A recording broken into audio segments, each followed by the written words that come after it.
Tavo balsas. Lietuviškos muzikos laida. Dabar lietuviškos muzikos laidoje, kaip ir buvo žadėta, kalbėsiuosi su broliu Tautkų rondo, vienu iš įkūrėjų Alvydu Tautkum. Sveiki, Alvydai. Sveiki. Malonu girdėti ir tikrai toks įspūdingas jubiliejus grupiai 50, ne šiaip, ar ne? Taip, iš tikrųjų, nedažnas gali pasigirti tokia data. Tikrai nedažnas gali pasigirti tokia data ir ne veltui jūs sugrįžot. Iš tikrųjų, man tai buvo, kuomet gavom elektroninį laišką, labai džiugi žinia ir netikėta, sakyčiau, žinia. Tai norėčiau visų pirma paklausti apie tą pačią pradžią. Kaip ten viskas buvo, ar dar atsimenat gerai? Vis dėlto tiek metų prabėgo. Na, iš tikrųjų, jeigu taip jau detaliai, tai būtų sunku įsidėmėti. Viena, aišku, kad tai buvo 1976 metais viename iš Žemaitijos miestų, kitaip sakant, pirmosios Žemaitijos sostinės Raseiniuose. Ten mes, reiškia, susibūrėme. Ten pirmiausia pradėjome muzikuoti su broliuku, su Gintautu, tada prijungėme jo kolega ir iš Panevėžio Antaną Murkevičių, du Raseiniškius, Romą Užusenį ir Arūną Armoną. Ir tas penketukas ir buvo ta pradžia, ant kurio pagrindo ir prasidėjo mūsų šitą grupę. Tai tiek iš pradžios, gal jeigu trumpai.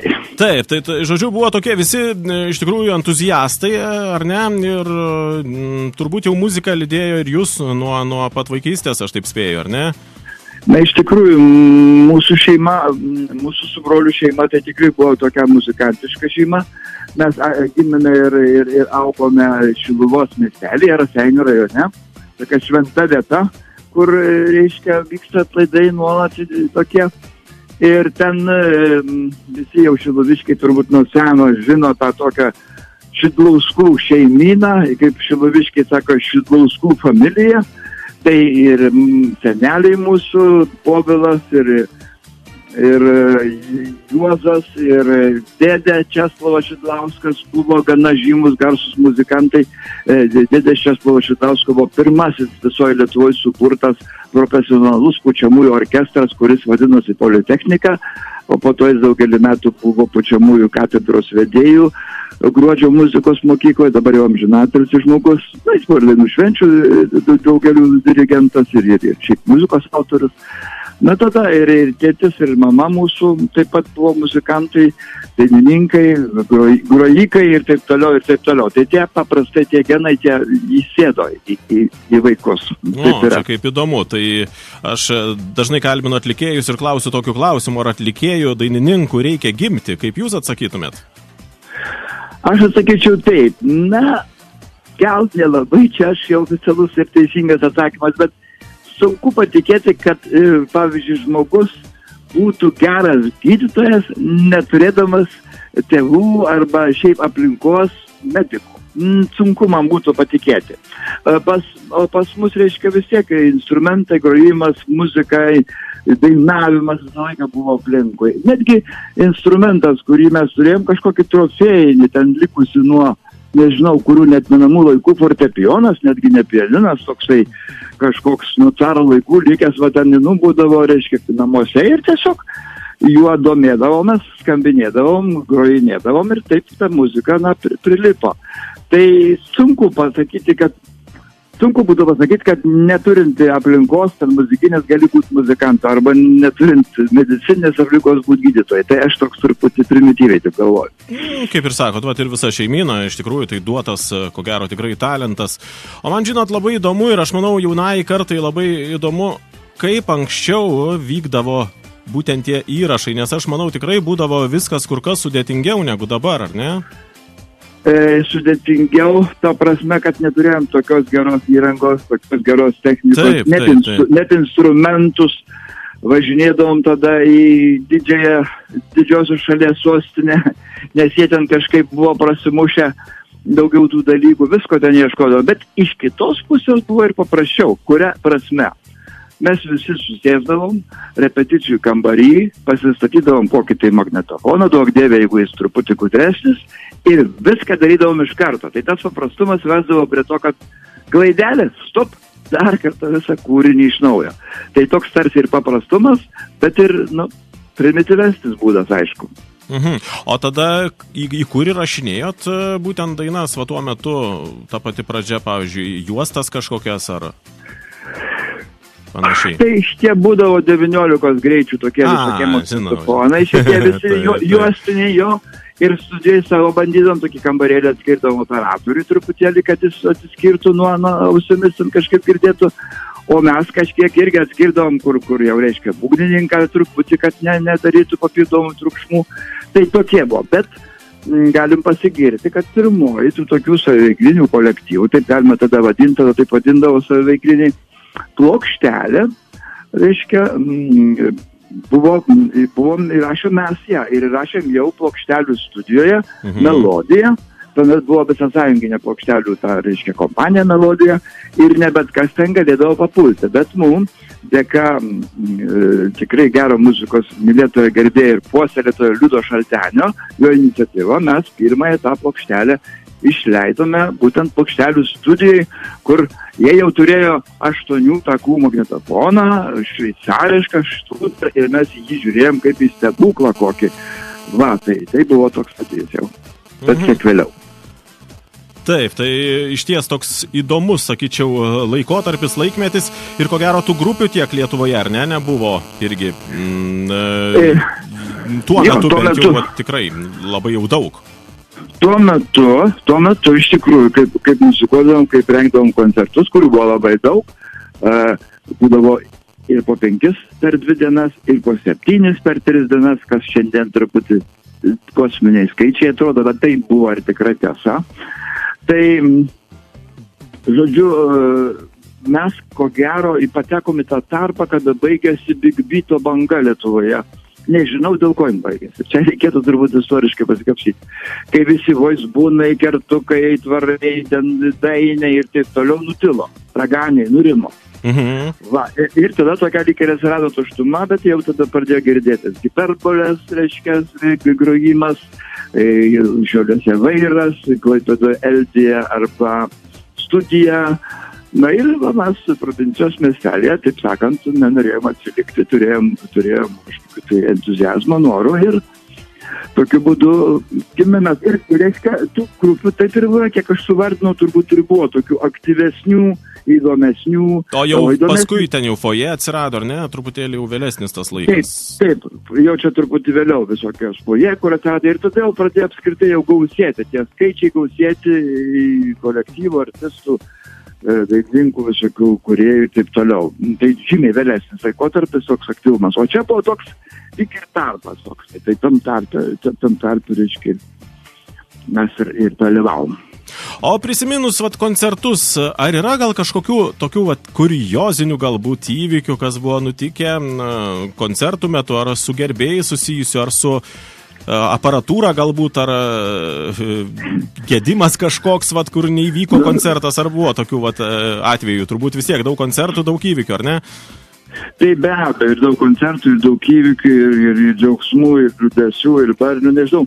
Gal, toks specifinis variantas atvažiavus į kokį nors, provincijos miestelį, šiuo atveju man prisimena, pavyzdžiui, Tytuvėnai, Kelmės rajono toks miestelis, kultūros centras, ir mūsų truputį pasibandymas, prasigūrėjimas, pasirepetavimas prieš koncertą lėmė tai, kad mes priėjom prie pianino, kuris stovėjo scenoje ir, žodžiu, gitaristai paėmė ir pažiūrėjau, kad nedara, truputį pasižemino visi gitaras, kadangi pianinas truputį buvo pasmukęs. Ir labai blogai, per pusę toną, ne kad tonas ar kas nors. Ir pradėjus koncertą, nesakysiu, kai kas užmiršo atsistatyti, reiškia, į tam tikrą intonaciją gitaras. Tai pradedam groti ir stop, nesuprantam, kas yra, dar sykį pradedam groti, vėl tas pats. Kol tas sunta, kad reikia atsidarinti instrumentus, ypač styginius. Žodžiu, tokių buvo, gal ir daugiau tokių visokių buvo. Būdavo, žinot, kaip yra, reiškia, vasarą būdavo stambus koncertai Palangoje, dar senoji vasaros estradui, ir ten daug artistų. Mes jau tada turėjom kitą statusą, tą vadinamą neetatinį filharmonijos statusą, ir dalyvavom su tokiais, reiškia, kaip lygūs su lygiai tuose vasaros renginiuose. Nu, tai visi artistai ten būdavo apgyvendinami tokiame viešbutyje. Tai jūs galite įsivaizduoti, kadangi 4 aukštų pastatas ir nežinau kiek kambarių ir nežinau kiek Lietuvos pramoginio žanro artistų, na ir klasikinio taip pat. Ir visi jie tame pastate, nu, tai aš nežinau. Pasakysiu tik tiek, kad tą pastatą artistai buvo praminę rusišką pravadą tokia durchata. Tai tas pasako nemažai, man atrodo, kas ten dėdavo. Taip. Tai vat. Tai, žodžiu, taip, tikrai daug prisiminimų įvairiausių. Ir, vat, kaip sakot, ir jūs, brolis Gintautas, ar ne, vėliau į Rondo, kiek pamenu, ir prisijungė prie Rondo ir Rolandas Janavičius, amžinatilsi dabar jau, ar ne? Taip, tai jau vėlesnis, vis stipriai vėlesnis laikotarpis. Buvo toks atvejis. Taip. Ir kaip paskui, vat, viskas buvo taip, kad Rondo kaip ir iširo, ar ne?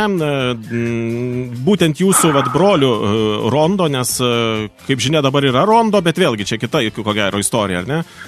Čia kita istorija, čia reikėtų sakyti, kolektyvas pasivadinęs Rondo vardu. Taip, žurnalistai jau ir tai ir vardinai. Bet tai čia kita tema, aš nenoriu tada kalbėti čia. Bet reiškia buvo taip, kad brolis, jis ir dabar pripažįsta savo knygutėje, kurią išleidęs asmeniškai sakė, kad jo buvo toks noras, toks, reiktų kalbėti, gal rimčiau truputėlį noras nusižudyti žmogui buvo. Matyti, persidirbo vis tiek, jisai vežė visą muziką, buvo, taip sakant, jo kūryba pagrinde, jis gal taip labai save gal išsekino, nežinau kaip, bet ir jisai taip jau paskui nutraukė tą tokią veiklą, muzikavimą, jis paskui bandė išvykti į Londoną ten iš pradžių, nežinau, nelabai sėkmingai, bet apsistojo Dubline ir gyvena po šiai dienai. Na, jis yra, suprantate, jūs dabar, kadangi dėkingas yra aukščiausiajam už jo gyvybę, kadangi, na, žinot, iš kurio tai aukšto ten iškritus ar šokus pro langą ir likus gyvam, tai iš tikrųjų kažkam matyti jau tenka garbinti ir kažkam dėkoti, ir jis tapo religiniu žmogumi, jis sielovadą užsiimančiu žmogumi ir jis, na, tam tikra prasme pastoriauja, pastorius dabar yra Dubline, ten reiškia ir jam. Bet jisai muzikos nepaleido, aš kiek žinau, ir krikščionišką muziką būtent kūrė, ar ne? Taip, jisai muzikos nepaleido, jis muzikiniai genai išlieka, bet jisai, reiškia, dainuoja jau grynai krikščionišką tematiką ir jisai praktiškai nebenori tos pasaulietinės muzikos ir jis, jokia paslaptis, jis neatvyks į mūsų tą jubiliejų. Nebus, ar ne, koncerte šitame? Nebus, jisai taip jau nusprendė, kad nebus. Nors prieš užpraeitą vasarą jis buvo pažadėjęs, man asmeniškai ir daugeliu, kurie girdėjo, sakė, tėvynę padainuosiu. Tėvynė tai reiškia trečias atsitisimas, tėvynė, tu mano tėvynė. Bet, matyt, apsigalvoja per laiką ir apsisprendė, kad ne. Taip, ir brolių Tautkų Rondo visada buvo, yra ir bus ko gero populiari, nes ir dabar tiek ir mūsų radijo stoties eteryje skamba ir ta pati Margarita, ir taipogi Dviese daina ir dar daugelis kitų. Tiesiog 50 metų toks jubiliejus, ir kaip čia taip nutiko, kad sugalvojat sugrįžti ir surengti koncertus? Na, kad visai sugrįžti reikėtų taip atsargiai sakyti. Mes tiesiog nusprendėm pažymėti kūrimo jubiliejų. Jo, ir tai reikštų, kad mes visiškai teisėtai galime vadintis ir brolių Tautkų Rondo, beje, tai patvirtintas pavadinimas. Ir reiškia, ir tai, kad, na, kai kūrėmės, tai taip ir buvom, toks ir buvom ansamblis.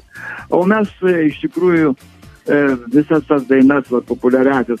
Gal jeigu jūs nieko prieš, aš jums daug maž paskaityčiau, kokias dainas mes ketinam koncerte dainuoti. Tai būtų Lietuva, Du biskupus vaikai, Mūsų žalias Kaune, Gegužį, Žodžiai, Lietuvai, Tiesos durys, Tau su Laimontu, kuris atvažiuos padainuoti. Tada Amžinas laukimas, Prisiglausk, Nežais, Gražūs tavo sūnus, šitas kur Žalgirį, Su tavim, Margarita, Eglė mano sesė, Ilgų gėlė. Tai tas visas dainas mes bandom atnaujinti tais visais balsiukais ir jėgomis, kuriuos mes dar turime originalus visi muzikantai, visi mes padainuosime, savo balsus parodysim, bet mums labai stipriai padeda Raigardo, mano sūnaus Raigardo Tautkaus šambaninis Kauno choras ir kas dar įdomiausia, Kauno miestų simfoninis orkestras. Tai koncertas turėtų būti puikus. Negana to, koncerte ketina dalyvauti su rondo dainomis ir to būdu mus pasveikinti mūsų amžininkai grupė Vairas, grupė Nerija, Ovidijus Višniauskas, netgi Juozas Erlickas, o taip pat Martynas Kavaliauskas ir Nora Bliu. Turėsim ir svečių, ir šitokį būrį artistų, tokį repertuarą, daug maž taip pasakau, ko gali tikėtis žiūrovai artėja. Kiek koncertų bus ir kada ir kur jie vyks? Tai mūsų koncertai yra labai kuklus. Tai yra Kauno Žalgirio arena vasario 7 dieną ir Vilniaus Twimbet arena kovo 28 dieną. Tai visus kauniečius, Vilniečius kviečiame arba į šitą areną. O nei kauniečius, nei Vilniečius kviečiame pasirinkti į kurią areną. Ir nes matot, visiems reikia atvažiuoti, toks reikalas būna tik tai kartą per 50 metų. Kitas atvejis bus dar po 50. Tai Be jokios abejonės, tai iš tikrųjų atvažiuoti, aš manau, ne bėda. Lietuva tikrai nedidelė ir jeigu jau tikrai noras yra didelis, tai įveikti atstumą link Vilniaus važiuoti iš bet kurio miesto ar Kauno nėra didelė kliūtis, ar ne? Ir problema. Taigi, aš manau, tikrai susirinks didelis būrys jūsų gerbėjų ir labai labai smagu, kad jūs sugrįžot paminėti štai tokį puikų jubiliejų. O dabar aš gavau kaip tik iš jūsų dainą, sakyčiau taip, naujai atgimusią, naują šios dainos versiją, ar ne? Tai yra daina Lietuva, kurią jūs, kaip sakot, ir koncertuosit, ar ne? Būtent dainuosit šią dainą savo koncertuose. Taip, mes su jai ir pradėsim koncertuose. Taip, tai dabar norėtųsi, kad truputėlį plačiau apie šią dainą papasakotumėt. Mes apskritai savo kūryboje ir veikloje labai propagavom tėviškas ir tėvynės ir tautinės temas, nors dar iki sąjūdžio buvo labai labai nemažai laiko. Tai tas visas dainas mums labai padėjo, tekstiškai sutvarkyti poetas, vėl jau amžinatelis Balys Sriubas, ir šitos dainos tekstą jis būtent ir parašė. Muzika yra Gintauto brolio ir kūrinys yra sukurtas 1986 metais. Dabar perdainavom jį jau mes, tie, kurie likom, kurie atvyksim į jubiliejinį. Ir taip ir skamba. Čia jau šiandieninė versija tos visos. Mums, aišku, talkina, prie dainiuką talkina ir šampaninis choras. Daina skamba taip pat, bet ir naujai. Taip sakysime, trumpai apie tą dainą. Tai būtinai dabar jos ir pasiklausysime. Radio stoties Tavo balsas eteryje. Aš noriu padėkoti jums už pokalbį, palinkėti Alvydai gerų koncertų, linkėjimai ir jūsų visai grupiai. Gero, puikaus jums jubiliejaus ir daug gerbėjų. Dėkui už tokį palinkėjimą. Jums taip pat jūsų radio stotie didelės sėkmės. Ačiū. Ačiū. Laimingai. Iki. Dėkui. Iki. Naujiena.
pirmą kartą.